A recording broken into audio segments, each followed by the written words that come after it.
अट नहीं रही है कविता फागुन की मादकता को प्रकट करती है। फागुन का महीना अन्य महीनों से अलग है। फागुन का महीना हिंदी कैलेंडर का एक महीना है जो मिड फरवरी यानी फरवरी के आधे जो बाकी के 2 हफ्ते हैं फरवरी के और मार्च के पहले 2 हफ्ते लगभग इसी समय होता है। और इस महीने में वसंत की ऋतु भी आती है। तो वसंत की ऋतु यानी वसंत के मौसम में कैसा सब वातावरण होता है? फूल खिलते हैं, तितलियां मंडराती दिखाई देती हैं, हल्की हल्की हवा चलती है, ना अधिक गर्मी का समय है ये और ना अधिक सर्दी का। मौसम बहुत ही सुहावना होता है, पेड़ों पर नई नई पत्तियां आती हैं, हर ओर हरा भरा दिखाई देता है।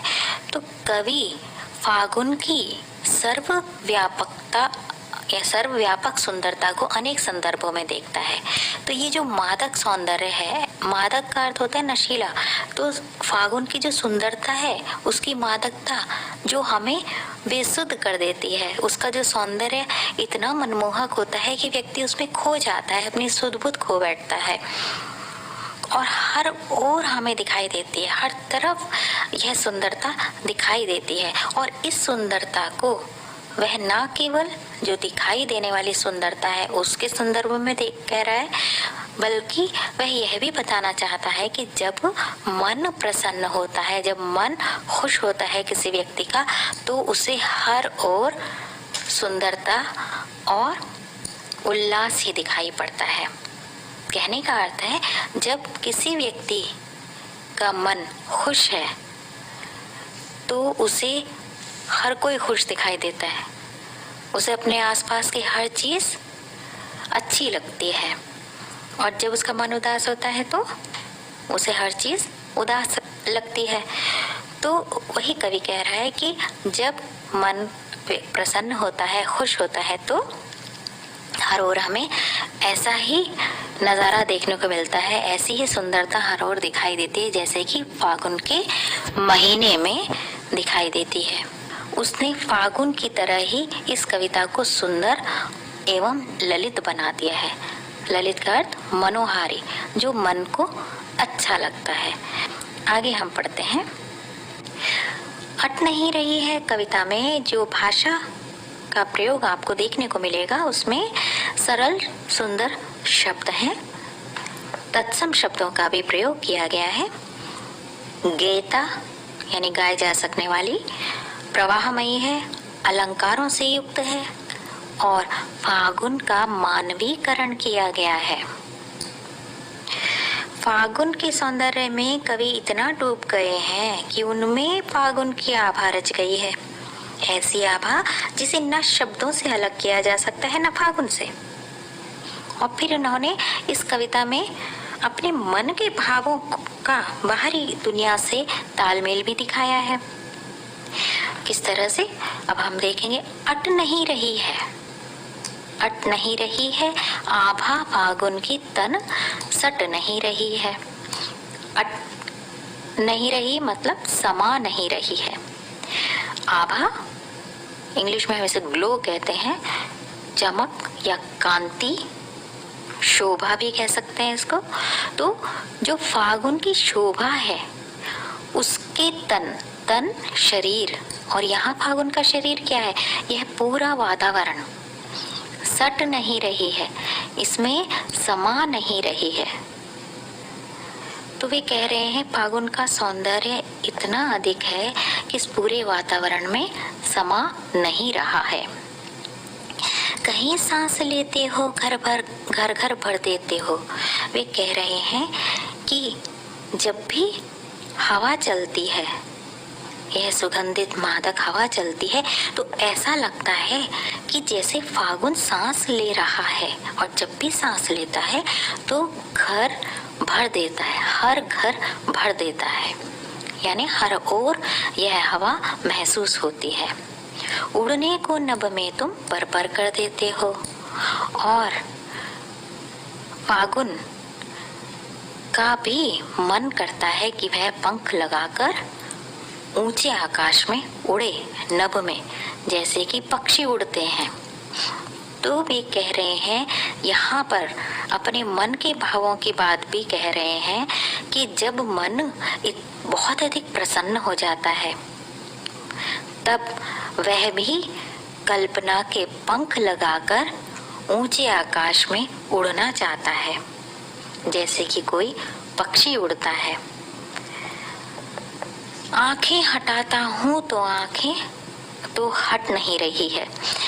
जब आंखें हटाना चाहता हूँ, इस सारे नज़ारे को देखते हुए मन इतना प्रसन्न हो रहा है कि इसे अपलक देखते रहने का मन करता है। इससे आंखें हटाने का मन ही नहीं करता।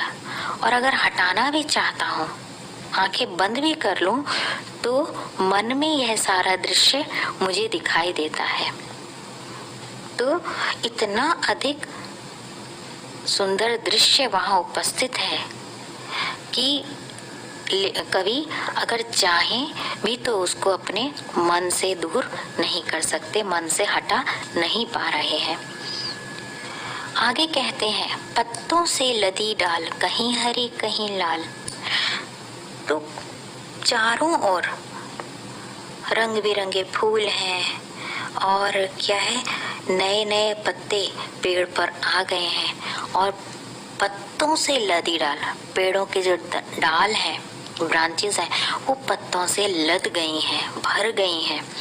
कहीं हरी हैं तो कहीं लाल हैं, यानी तरह तरह के रंग उस पूरे वातावरण में हमें चारों ओर देखने को मिलते हैं।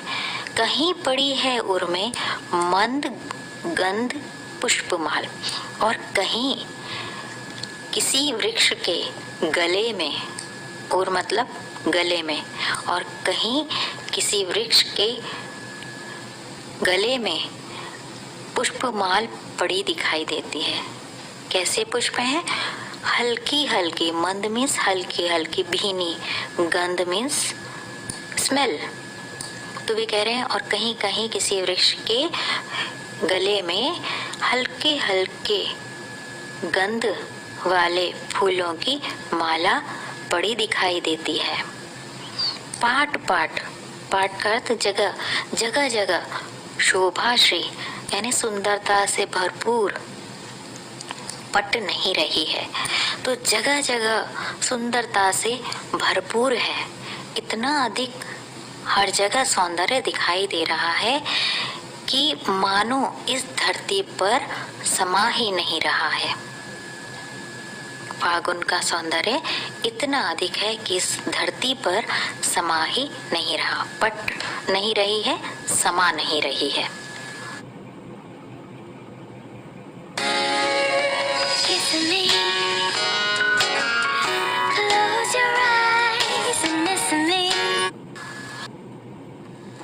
तो एक बार इसका हम पूरा सार यहाँ देख लेते हैं कि कवि ने इस कविता में फागुन मास का मानवीकरण किया है। फागुन मास में वसंत ऋतु आती है, तब प्रकृति अपने सबसे सुंदर रूप में दिखाई देती है। इसीलिए भी हम फागुन को अन्य महीनों से अलग मानते हैं। फागुन का सौंदर्य इतना अधिक है कि कवि उसमें खो जाता है, बेसुध हो जाता है। उसकी मादकता का वर्णन यहाँ पे करता है कि वह फागुन के तन, अर्थात जो सौंदर्य है फागुन का, वह उसके तन यानी वातावरण में समा ही नहीं पा रहा है। और जब भी फागुन सांस लेता है तब हर ओर सुगंध फैल जाती है, सुगंधित हवा जो बह रही है, उसके साथ साथ कवि का मन भी उड़ने को करता है। मन उसका भी प्रसन्न है यह सारे दृश्य देखकर, और साथ ही साथ उसको ऐसा लगता है कि फागुन भी पंख लगाकर ऊंचे आकाश में उड़ना चाहता है। दूसरे अर्थों में मन जब बहुत अधिक प्रसन्न होता है तब वह भी कल्पना के पंख लगाकर आकाश में अपने कल्पना लोक या अपनी जो सोच है उसके आकाश में ऊंची उड़ान भरना चाहता है। जब इस दृश्य से वह आंखें हटाना चाहता है तो हटा ही नहीं पाता, क्योंकि इतने मनमोहक दृश्य हैं, तो उनकी छाप भी उसके मन पर पड़ गई है। आंखें बंद कर कहे तो अंतर्मन में उसे वे दृश्य दिखाई देते हैं। इस ऋतु में पेड़ों पर नए नए पत्ते आते हैं, जिनसे उनकी डालें, जो डाल हैं, वे भी लद जाती हैं, भर जाती हैं। फूल खिलने लगते हैं और पेड़ों की डालियों में कहीं लाल तो कहीं हरा रंग दिखाई देता है। हरी हरी डाल दिखाई देती हैं जो पत्तों से भर गई हैं, अर्थात रंगों की अद्भुत छटा दिखाई देती है। कहीं कहीं ऐसा भी लगता है कि मानो किसी पेड़ ने भीनी भीनी गंध वाले फूलों की माला पहन रखी हो। हर जगह इस प्रकार सौंदर्य से भरपूर दिखाई दे रहा है और ऐसा लगता है कि फागुन की यह सुंदरता धरती पर भी समा नहीं पा रही है। तो यह था कविता का सार। आशा है आपको कविता समझ में आ गई होगी। धन्यवाद।